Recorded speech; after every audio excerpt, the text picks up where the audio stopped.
En el presente video se hablará sobre el tema regulación ácido-básica. Para comenzar es importante saber que los riñones desempeñan una función fundamental en la eliminación de hidrogeniones del organismo. Esto va a ser por medio de mecanismos de amortiguación que se van a encontrar en la sangre, las células, los pulmones. Y bueno, esto nos va a ayudar a tener concentraciones normales de hidrogeniones tanto en el líquido extracelular como en el intracelular. Ahora bien, es importante saber que la concentración normal de hidrogeniones en el cuerpo es de 0.0004 miliequivalentes por litro, lo que equivale a 40 nanoequivalentes por litro. En condiciones extremas vamos a tener que lo mínimo de hidrogeniones antes de que nuestra vida esté en riesgo va a ser de 10 nanoequivalentes por litro. Y hablando de cifras altas, vamos a poder tener niveles hasta de 160 nanoequivalentes por litro. Y bueno, esto es importante conocer a lo que equivale a los hidrogeniones porque esto está relacionado con el pH que tenemos en el cuerpo. Y para ello vamos a expresar el pH con la siguiente fórmula. pH es igual a logaritmo 1 sobre hidrogeniones, que es igual a logaritmo negativo por los hidrogeniones. Y bueno, sustituyendo en la fórmula el valor de los hidrogeniones, nos quedaría como pH es igual a negativo logaritmo por 0.00000004, que nos daría como resultado que el pH es de 7.4. Esto lo vamos a considerar normal, ya que cuando tengamos un pH por debajo de 7.4 nos habrá que hay una concentración alta de hidrogeniones, y cuando el pH se encuentra por arriba de 7.4 nos habrá que hay una concentración baja de hidrogeniones. Para continuar con el tema, es importante hacer mención del pH en ciertas partes del cuerpo, ya que esto es importante para el desarrollo del tema.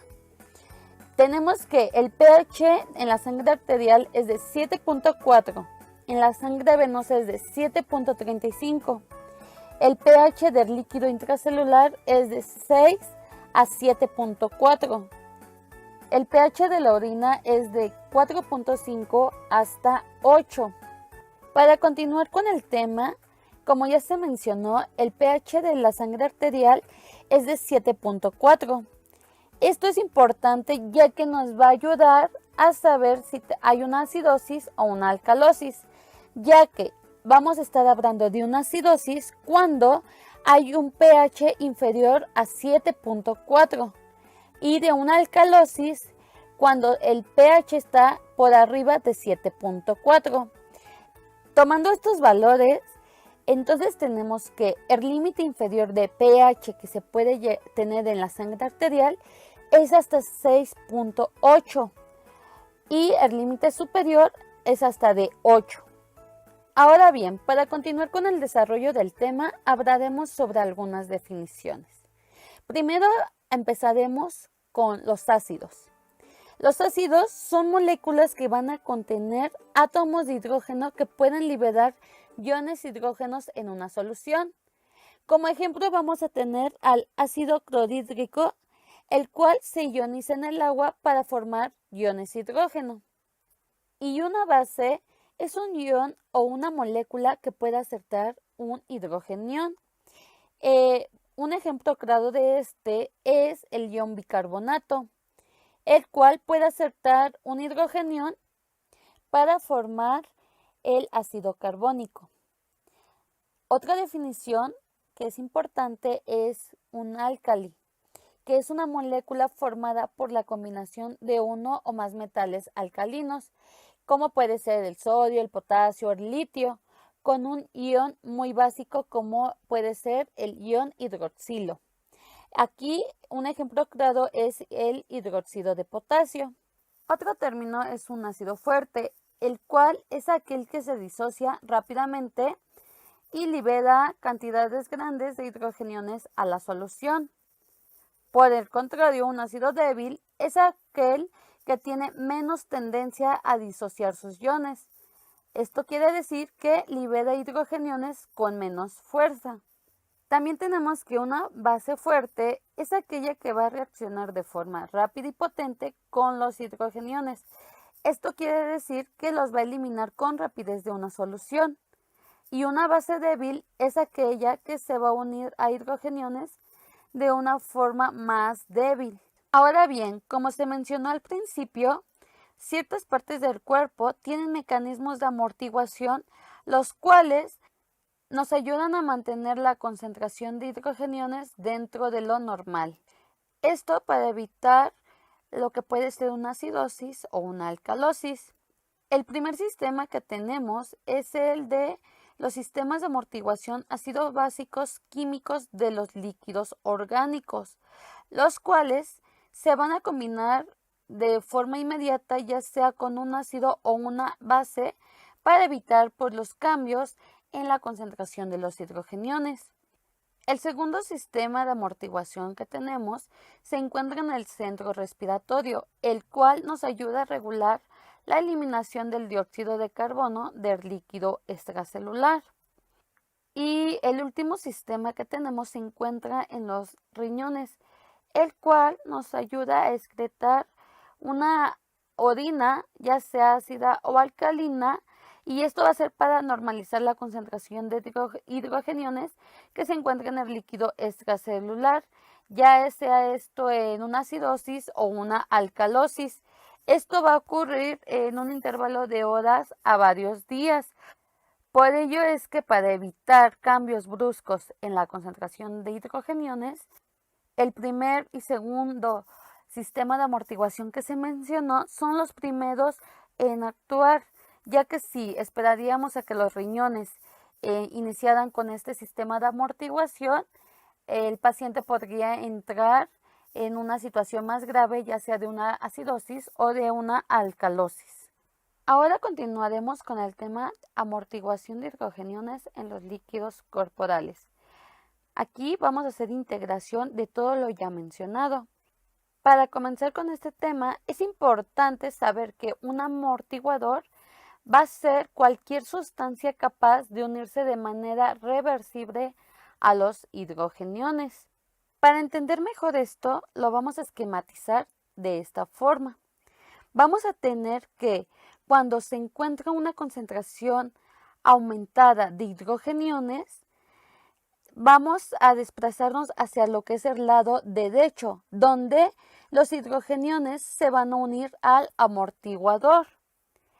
Y cuando tenemos una concentración disminuida de hidrogeniones, la reacción se va a desviar hacia el lado izquierdo, donde el amortiguador va a estar liberando a los hidrogeniones. Y de esta forma lograr que los hidrogeniones siempre se encuentren en los niveles normales. Un sistema amortiguador importante que tenemos en el cuerpo es el sistema amortiguador del bicarbonato, el cual tiene como sus componentes principales un ácido débil, como es el ácido carbónico, y una sal bicarbonato, como es el bicarbonato de sodio. Pero ¿cómo es que encontramos ácido carbónico en nuestro organismo? Esto es mediante la siguiente reacción, donde el dióxido de carbono se va a unir al agua mediante la anhidrasa carbónica, la cual se encuentra en las paredes de los alvéolos pulmonares, donde libera dióxido de carbono, y en las células epiteliales de los túbulos renales, donde el dióxido de carbono va a reaccionar con el agua y va a formar el ácido carbónico. El ácido carbónico, a su vez, se va a ionizar para formar cantidades mínimas de hidrogeniones y de bicarbonato. Esto para el primer componente, que es el ácido débil. Ahora hablando del segundo componente, que es la sal bicarbonato, donde tenemos al bicarbonato de sodio. Este se encuentra en el líquido extracelular. Este se va a ionizar formando bicarbonato y sodio. Haciendo un resumen de todo lo ya mencionado, el sistema queda de la siguiente forma. Tenemos primero al dióxido de carbono, el cual se va a unir con el agua para formar ácido carbónico. El ácido carbónico, a su vez, se va a disociar en hidrogeniones y bicarbonato. El bicarbonato, a su vez, se va a poder unir al sodio, lo que da como resultado más producción de bicarbonato de sodio. Ahora, ¿qué pasa cuando a este sistema se le añade un ácido fuerte como es el ácido clorhídrico? Lo que va a pasar es que el bicarbonato va a amortiguar los iones hidrógenos que son liberados del ácido, lo que nos da como resultado que se forme más ácido carbónico y por ende haya mayor producción de dióxido de carbono y agua. Pero ¿qué pasa cuando se le añade a este sistema una base fuerte, como es el hidróxido de sodio? Lo que va a pasar en este caso es que el hidróxido de sodio se va a combinar con el ácido carbónico, formando de esta manera bicarbonato. Luego aquí va a interactuar una base débil, que es el bicarbonato de sodio, sustituyendo a la base fuerte, que es el hidróxido de sodio. Así, la concentración de ácido carbónico va a disminuir, favoreciendo la combinación de dióxido de carbono con agua para sustituir al ácido carbónico. El resultado de este sistema es que haya una disminución de las concentraciones sanguíneas del dióxido de carbono y esta disminución provoca una inhibición de la respiración, al igual que disminuye la eliminación de dióxido de carbono. Y la elevación que se tiene de bicarbonato en la sangre se va compensando aumentando su excreción renal. Así terminaría este sistema de amortiguación. El siguiente tema del que hablaremos es la dinámica cuantitativa del sistema amortiguador del bicarbonato. Nuestra bibliografía nos dice que las concentraciones de hidrogeniones y bicarbonato son proporcionales a la concentración de ácido carbónico y que para cualquier ácido su concentración va a estar en relación con los iones disociados, que va a venir definida por la constante de disociación, que quedaría de la siguiente manera, donde la constante de disociación es igual a los hidrogeniones por el bicarbonato sobre el ácido carbónico. La ecuación lo que nos está indicando es que en una solución de ácido carbónico la cantidad de iones hidrógenos libres va a ser igual a la constante de disociación por el ácido carbónico sobre el bicarbonato.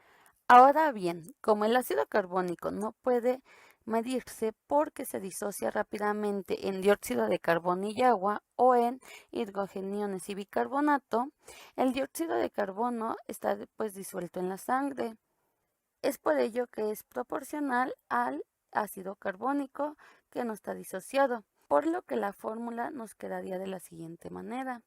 Hidrogeniones es igual a la constante de disociación por el dióxido de carbono sobre el bicarbonato. Bueno, otra forma en que nos podría quedar esta fórmula sería sustituyendo al dióxido de carbono por la PCO2 multiplicado por el coeficiente de solubilidad del dióxido de carbono, que es de 0.03 milimoles por milímetro de mercurio.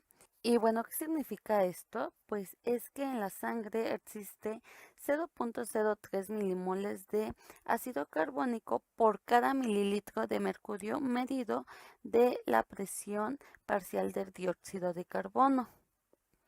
Ahora bien, el siguiente tema que abordaremos es el de la ecuación de Henderson-Halzenbach, la cual se expresa de esta manera. Para la realización de la ecuación es importante tomar en cuenta el cómo nos quedó la fórmula de la dinámica cuantitativa del sistema amortiguador del bicarbonato, la cual quedó de esta manera, pero considerando la forma en que se expresa la constante de disociación en la ecuación, la fórmula quedaría de la siguiente manera. Negativo logaritmo de hidrogeniones es igual a negativo logaritmo de la pK menos logaritmo 0.03 por la PCO2 sobre el bicarbonato. O bien, también se podría decir que pH es igual a pK menos logaritmo 0.03 por PCO2 sobre el bicarbonato. O bien, otra forma más fácil de ver esta fórmula sería cambiando el logaritmo negativo e invertir el numerador y el denominador del último término de la ecuación, por lo que también se podría decir que pH es igual a pK más logaritmo bicarbonato sobre 0.03 por PCO2. Y bueno, en este caso tomando como ejemplo el sistema amortiguador del bicarbonato, el cual su pK es de 6.1, por lo que se podría decir que pH es igual a 6.1 más logaritmo bicarbonato sobre 0.03 por la PCO2. Y esta última ecuación es lo que conocemos como la ecuación de Henderson-Halzenbach, que sirve para calcular el pH de una solución si se conoce la concentración molar del bicarbonato y de la presión parcial del dióxido de carbono. Ya como conclusiones, podemos decir que cuando hay un aumento de la concentración de bicarbonato, esto va a elevar el pH y esto va a suceder en una alcalosis. Pero cuando hay un aumento de la PCO2, va a hacer que el pH disminuya. Esto va a suceder en una acidosis. Ahora bien, mencionaré algunos trastornos que se relacionan con la concentración de bicarbonato o PCO2 que se tiene. Hablamos de una acidosis metabólica cuando hay una disminución primaria de la concentración de bicarbonato, de una alcalosis metabólica cuando hay un aumento de la concentración de bicarbonato, de una acidosis respiratoria cuando hay un aumento de la presión parcial de dióxido de carbono y por último de una alcalosis respiratoria cuando hay una disminución de la presión parcial de dióxido de carbono. El sistema amortiguador del fosfato interviene activamente en la amortiguación del líquido, de los túbulos renales y de los líquidos intracelulares. Los elementos principales de este son el fosfato de hidrógeno y el fosfato dihidrógeno. Este funciona cuando se añade un ácido fuerte, el cual será sustituido por una cantidad adicional de un ácido débil, provocando que el aumento del pH sea solo ligero. Este es especialmente importante en los líquidos tubulares de los riñones, dado que el fosfato se encuentra más en los riñones y el pH tubular suele ser menor al que se encuentra extracelular. Ahora, es importante mencionar que las proteínas son amortiguadores intracelulares importantes, debido a que tienen concentraciones elevadas en el interior de las células. Y en los eritrocitos la hemoglobina actúa como un amortiguador importante. Ahora, es importante saber que todos estos sistemas amortiguadores van a trabajar en conjunto y no por separado, lo cual se le conoce como el principio isohídrico, que dice que siempre que se produce un cambio en la concentración de hidrógeno en el líquido extracelular, el equilibrio de todos los sistemas de amortiguación cambian al mismo tiempo, lo que implicaría que si hay un cambio en uno, modificaría a todos los demás. Ahora, la regulación respiratoria va a ayudar a lo que es el equilibrio ácido-básico, donde un incremento de la ventilación que elimina CO2 va a reducir la concentración de iones hidrógeno y por el contrario la disminución de la ventilación aumenta el CO2 y por tanto eleva la concentración de hidrógeno. Vamos a tener que los procesos metabólicos intracelulares dan lugar a una producción continua de CO2, el cual se difunde en los líquidos intersticiales hacia la sangre, lo cual es transportado hasta los pulmones. La cantidad de CO2 disuelto normalmente extracelular es alrededor de 1,2 mol sobre el litro o PCO2 de 40 milímetros de mercurio. Ahora, si la producción metabólica de CO2 aumenta, también la del PCO2, y por el contrario, si desciende el PCO2 también lo hará. Si la ventilación alveolar aumenta al doble de lo normal, el pH de los líquidos extracelulares asciende y hará que el pH ascienda hasta alrededor de 7,63. Y por el contrario, una disminución de la ventilación alveolar A la cuarta parte de lo normal reduce el pH en 0,45, lo cual quedaría en un pH de 6,95. Vamos a tener que la concentración de hidrogeniones influye mucho en la ventilación alveolar. Esta puede aumentar de 4 a 5 veces cuando el pH disminuye desde su valor normal, que es de 7,4 a un valor de 7. Y por el contrario, un aumento de pH plasmático por encima de 7,4 produce una disminución de la ventilación, por lo cual el aparato respiratorio va a actuar como un típico regulador por retroalimentación negativa de la concentración de hidrogeniones. Este mecanismo respiratorio va a tener una eficacia aproximada de 50 a 75%, lo que corresponde a una retroalimentación de 1 a 3. Y esta respuesta se produce de 3 a 12 minutos. Ahora, sabemos que los riñones controlan el equilibrio ácido-base, excretando orina ya sea ácida o básica. En los túbulos se van a filtrar grandes cantidades de bicarbonato y las células epiteliales de los túbulos también secretan hacia las luces tubulares grandes cantidades de hidrogeniones, lo que elimina ácido de la sangre. Ahora, si se secretan más hidrogeniones que bicarbonato, se producirá una pérdida neta de ácidos en los líquidos extracelulares. Y por el contrario, si se filtra más bicarbonato que hidrogeniones, la pérdida neta será de bases. Cuando se disminuye la concentración de hidrogeniones, los riñones secretan menos hidrógeno y deja de reabsorber todo el bicarbonato. Por tanto, en la alcalosis, la extracción de bicarbonato del líquido extracelular eleva la concentración de hidrogeniones a que vuelva a la normalidad. En la acidosis, los riñones secretan hidrogeniones adicionales y no excretan bicarbonato hacia la orina, sino que reabsorben todo el que se ha filtrado y además producen bicarbonato. Esta secreción y reabsorción de hidrogeniones y bicarbonato va a ser dada por los túbulos renales. Y cabe recalcar que por cada bicarbonato que se reabsorbe, ha de ser secretado un hidrogenión. Un 80-90% de la reabsorción del bicarbonato se produce en los túbulos proximales. En la porción gruesa ascendente del asa de Henle se reabsorbe otro 10% del bicarbonato filtrado y el resto en los túbulos distales y los conductos colectores. Los iones hidrógeno se secretan mediante transporte activo secundario en los segmentos tubulares proximales. Y la secreción activa secundaria de hidrógeno está acoplada al transporte de sodio por la proteína intercambiadora de sodio-potasio y la energía para la secreción de hidrogeniones en contra del gradiente, el cual este gradiente va a ser establecido gracias a la bomba de ATP sodio-potasio.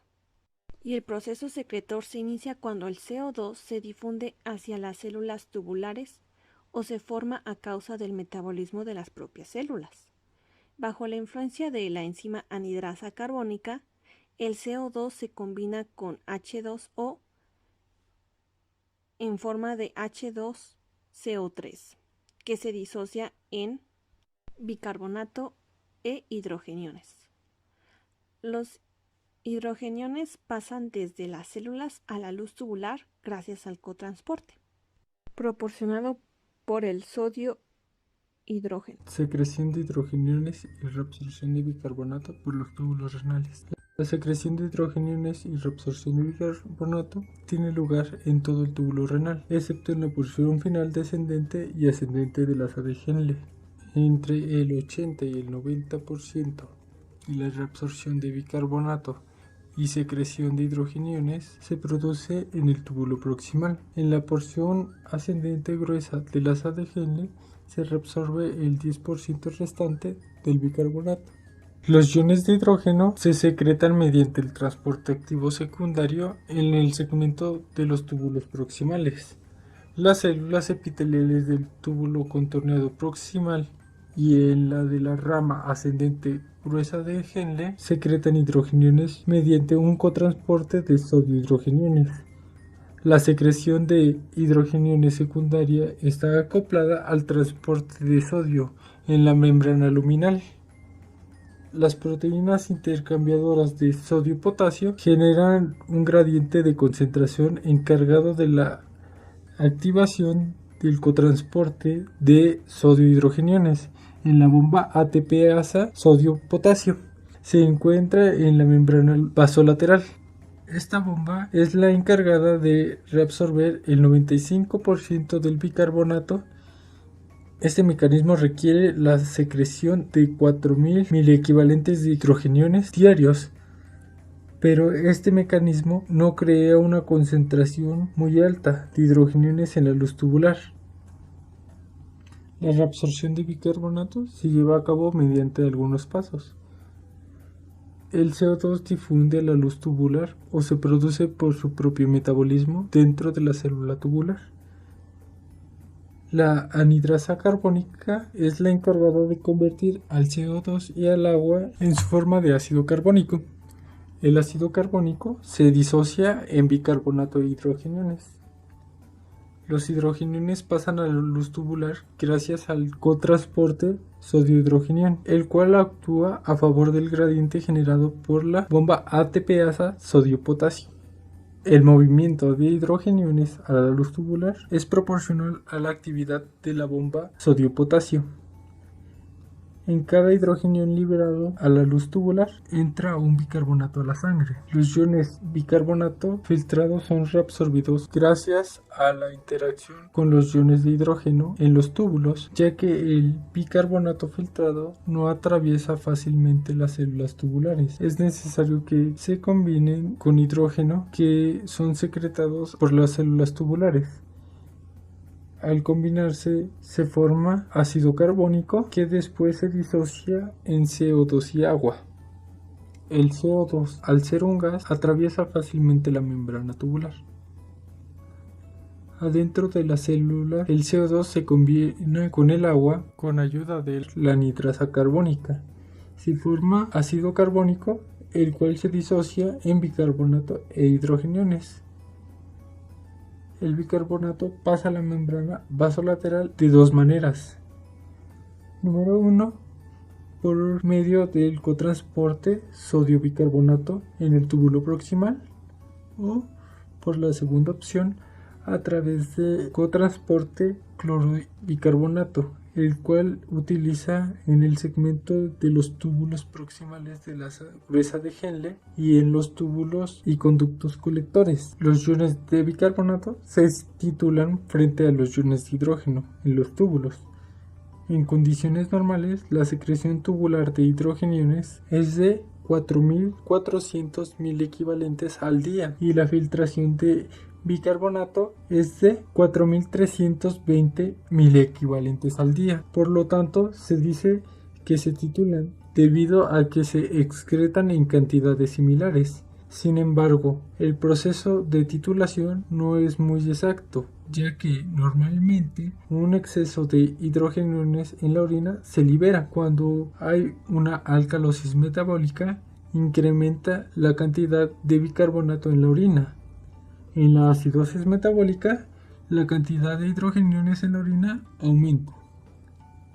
La secreción activa primaria de hidrogeniones por las células intercaladas en la porción final del túbulo distal y en la porción restante del túbulo colector se secretan hidrogeniones de forma activa. La secreción activa de hidrogeniones se debe a tipos especiales de células llamadas células intercaladas de tipo A, situadas en la porción final del túbulo distal y el túbulo colector.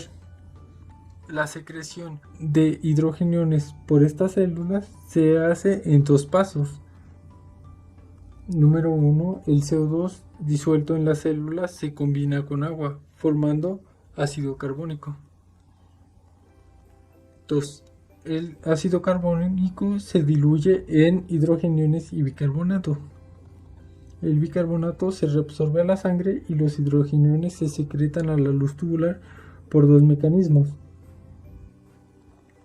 Puede ser por la bomba hidrógeno ATPasa o por la bomba hidrógeno potasio ATPasa.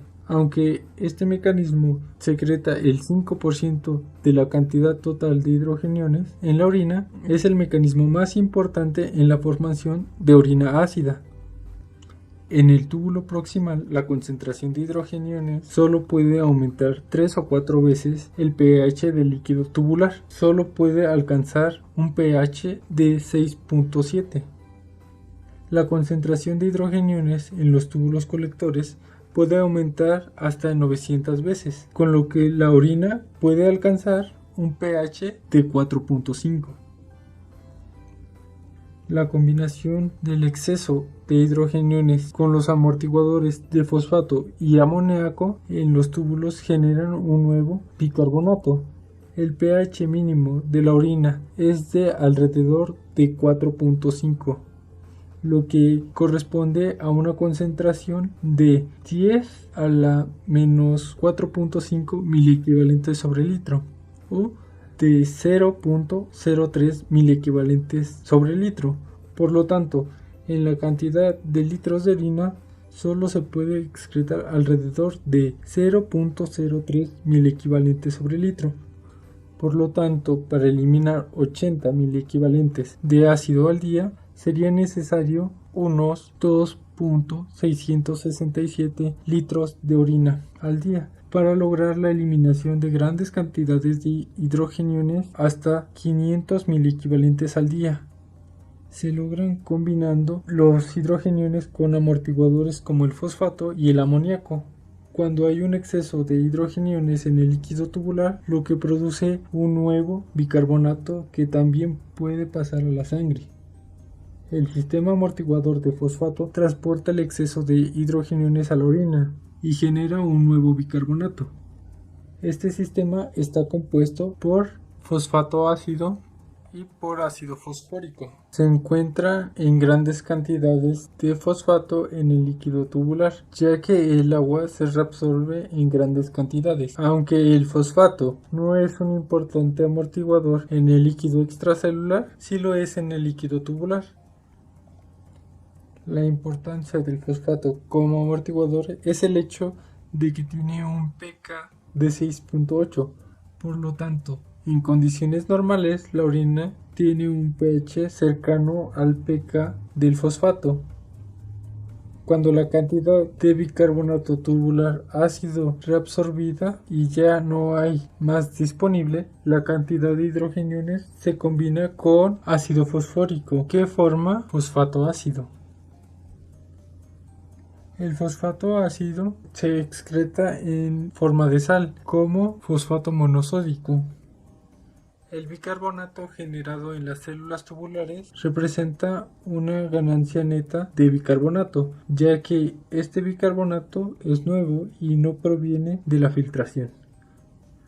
Por lo tanto, cada vez que se secreta un hidrógeno a la luz tubular y se combina con un amortiguador distinto al bicarbonato, se adicionará un bicarbonato nuevo a la sangre. De esta manera, los riñones pueden reponer las concentraciones de bicarbonato.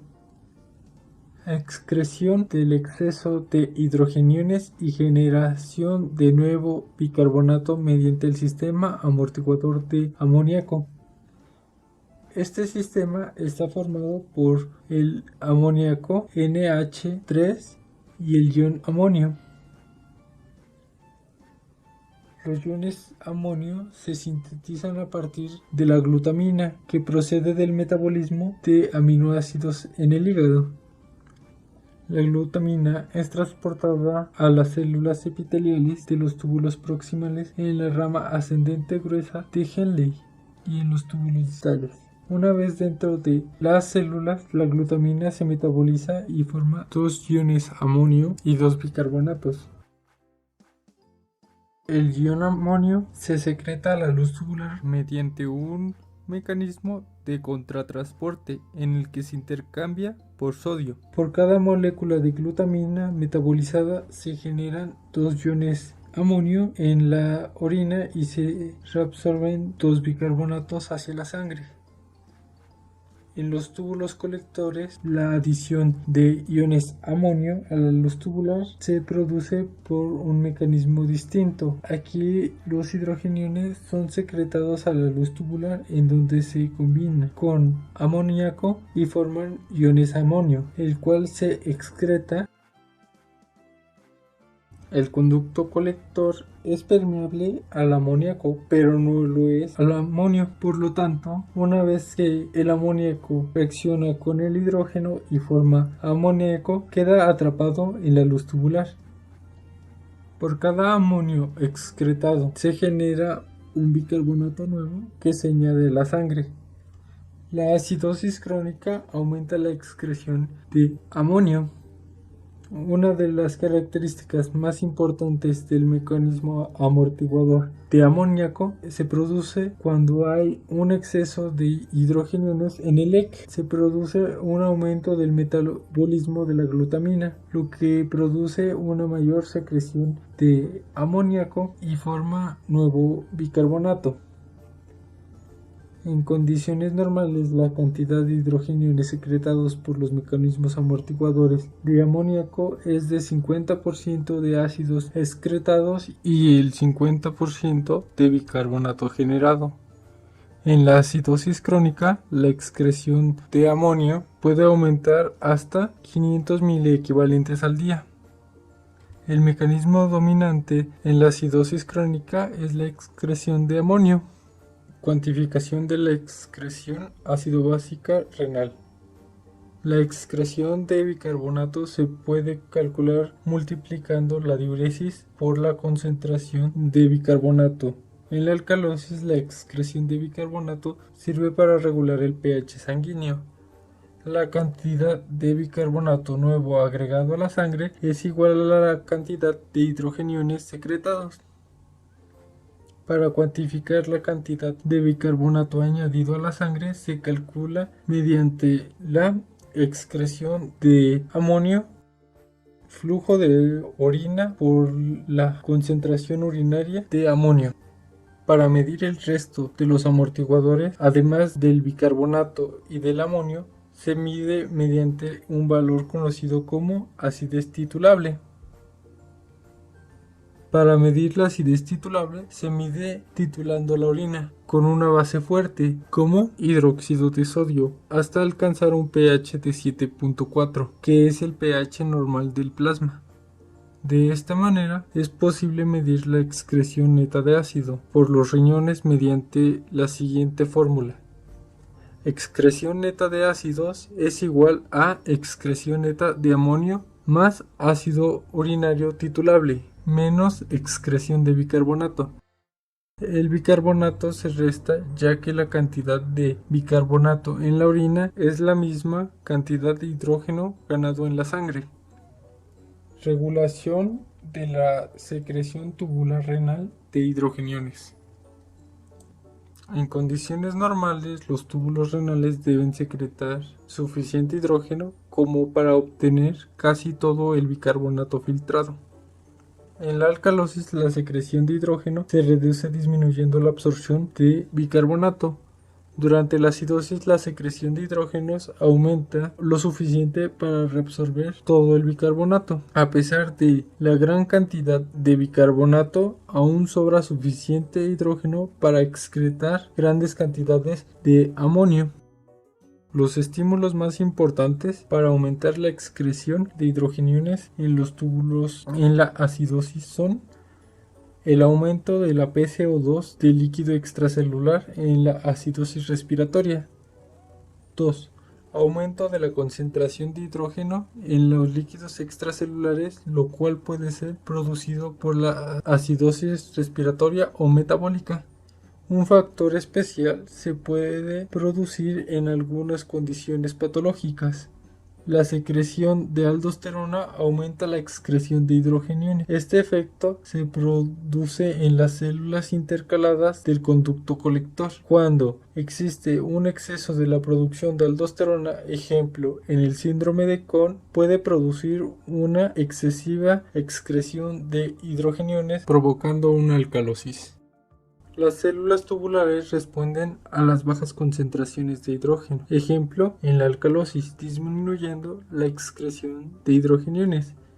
Existen diversos factores que afectan el equilibrio ácido-base. Ejemplo, la reducción del volumen de líquidos excretados aumenta la reabsorción de sodio en los túbulos renales, lo que produce una excreción de hidrogeniones y la reabsorción de bicarbonato. Esto se puede ocasionar por diversos mecanismos.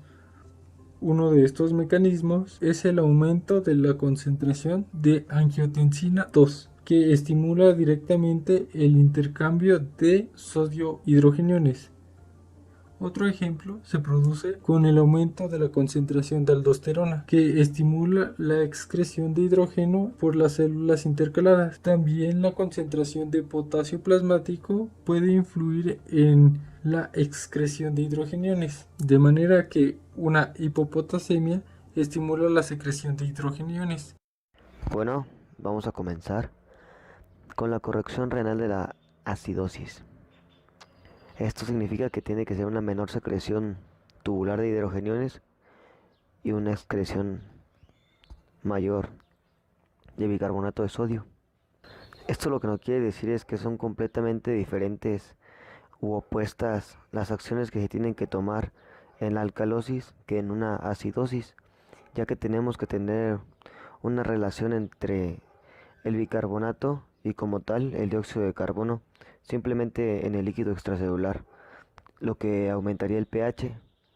Esto nos daría una reducción de la concentración de los propios hidrogeniones.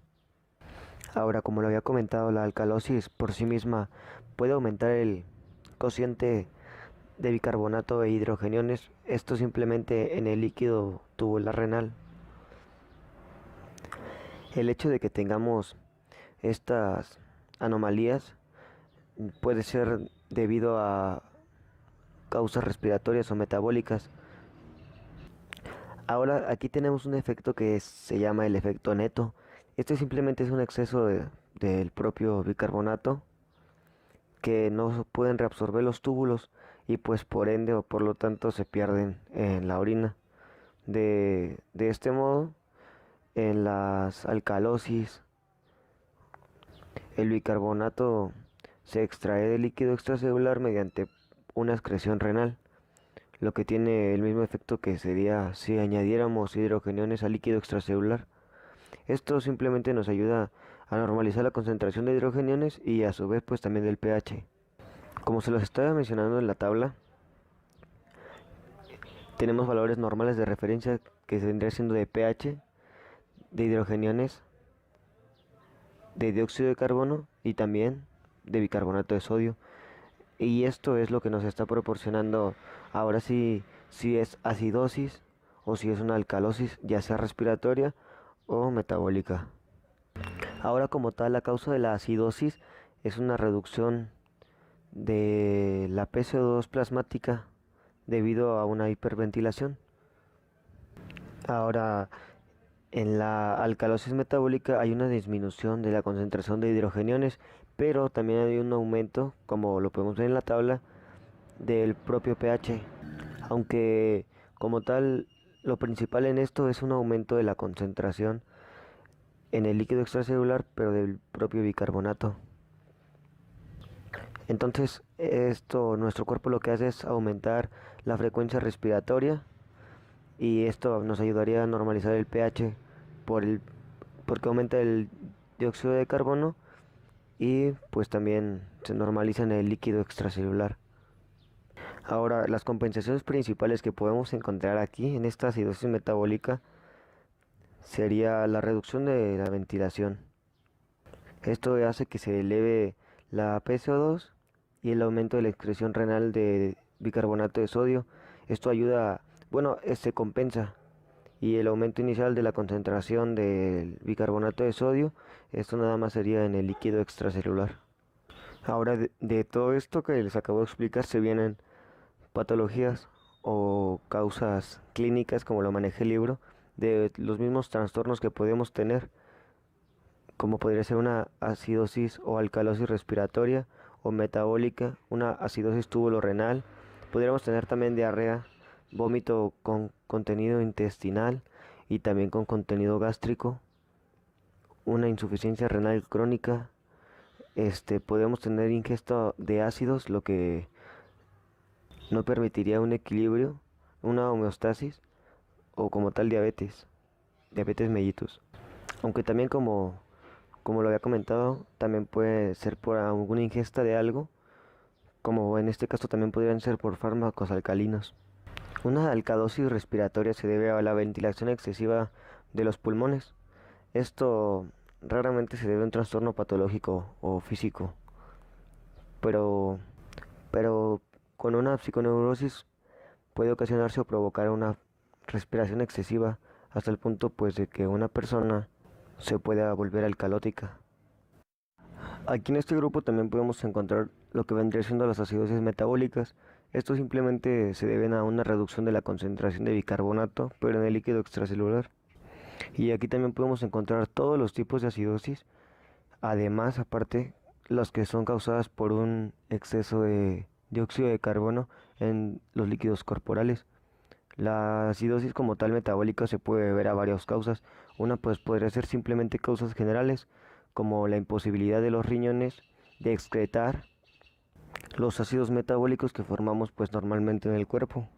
Ahora, consecutivo a esto también podría ser por una excesiva formación de ácidos en el cuerpo también. Ahora también podrían ser por la misma ingestión o infusión de ácidos o también la pérdida de bases de los propios líquidos corporales. Esto pues simplemente altera la homeostasis y hace que tengamos este tipo de alteración que vendría siendo la acidosis metabólica.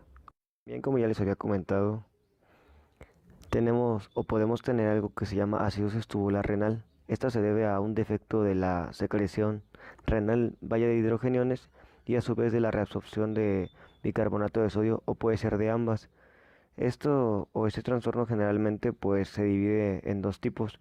El número uno sería la alteración de la reabsorción tubular que podríamos tener de bicarbonato de sodio en la orina, o también la número dos sería la incapacidad del mecanismo secretor tubular para excretar vaya los hidrogeniones y establecer una orina normal o ácida. Esto da lugar a la excreción de una orina alcalina, por eso es que estamos en una acidosis. En estos casos simplemente se registra o podemos tener indicios de una cantidad inadecuada de amonio, de manera que esto provocaría una acumulación de los líquidos ácidos corporales. Aunque esta puede ser causante de algunas otras enfermedades crónicas, como podría ser una insuficiencia renal, obviamente tendría que ser crónica. O también podría ser una secreción insuficiente de aldosterona, como los podemos tener en la enfermedad de Addison, o varios trastornos hereditarios y adquiridos que deterioran la función tubular, como el síndrome de Fanconi. Ahora les había comentado que también podíamos llegar a tener diarrea.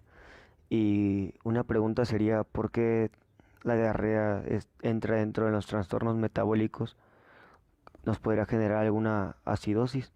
Y bueno, esto simplemente sería pues porque en este tipo de acidosis es por la pérdida de bicarbonato de sodio en las propias heces.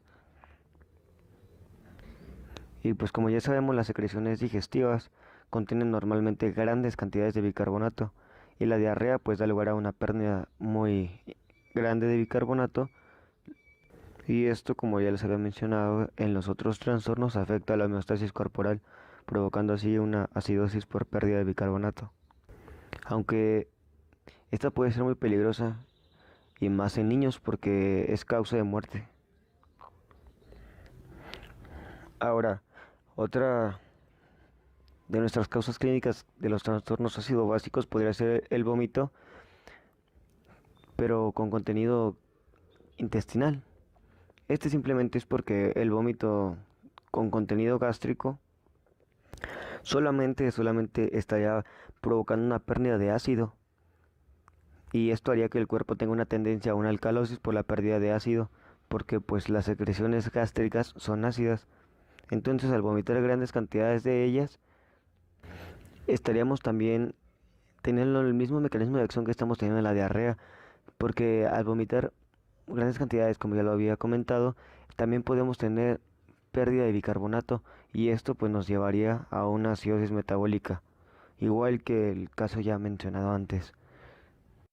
Ahora también debemos de incluir la diabetes mellitus, que esta se debe a una falta de la secreción de insulina pues por el páncreas. Esto sería la diabetes tipo 1 o juvenil, o a la secreción insuficiente de la insulina que compense la menor sensibilidad de los efectos pues de la misma, que esto sería la diabetes tipo 2.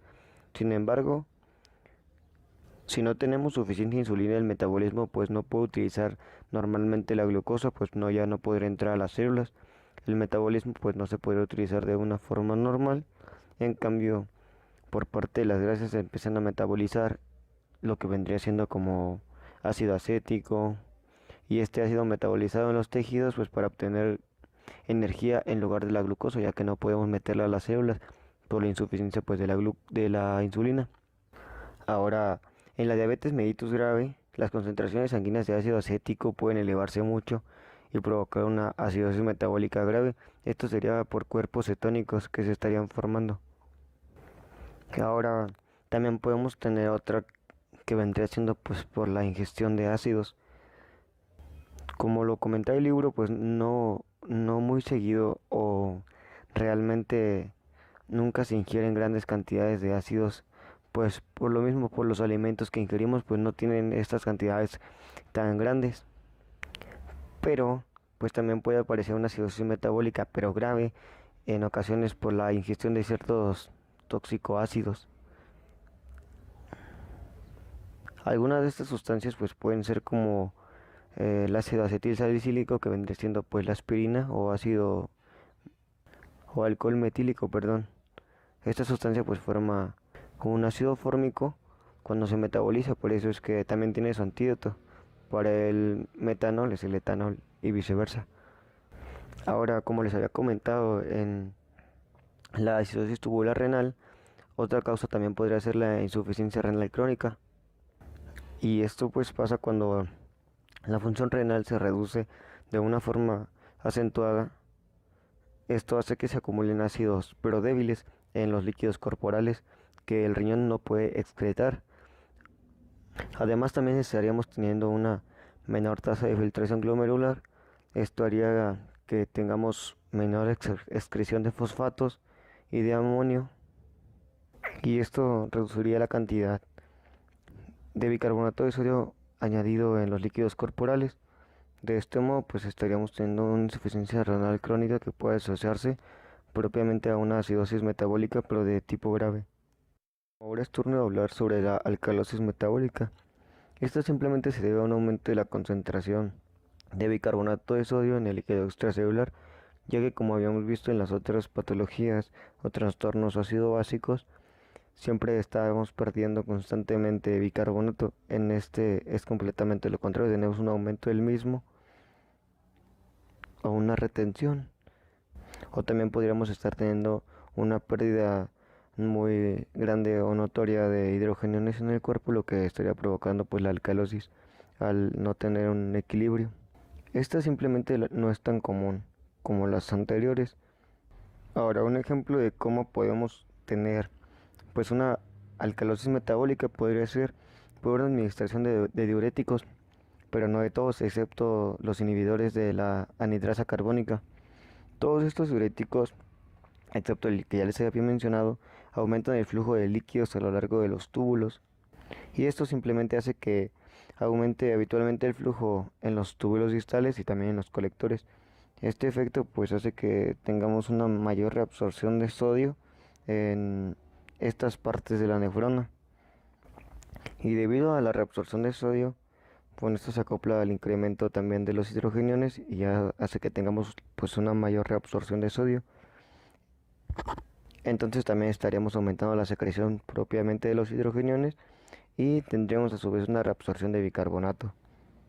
Estos cambios simplemente conducen al desarrollo de la alcalosis, que se caracteriza por un aumento de la concentración de bicarbonato, como ya se los había mencionado, pero en el líquido extracelular. Ahora también podríamos tener otra alcalosis por una hiperproducción de aldosterona. Esto pasa cuando las glándulas suprarrenales secretan grandes cantidades de aldosterona y aparece como una alcalosis metabólica pero leve. Y bueno, como ya les había comentado antes, la aldosterona favorece la reabsorción de sodio en los túbulos distales y colectores y al mismo tiempo pues estaría estimulando la secreción de hidrogeniones, pero esto solamente en las células intercaladas de los túbulos colectores. Entonces, si estamos secretando pues mayor cantidad de hidrogeniones, aumenta la excreción renal y por lo tanto pues produce una alcalosis metabólica. Ahora también tenemos la ingestión de fármacos, pero de fármacos alcalinos. Esta es una causa más común de una acidosis metabólica, de una alcalosis, perdón. Y pues es la misma ingestión de fármacos alcalinos como el bicarbonato de sodio para el tratamiento de una gastritis o también de una úlcera peptídica.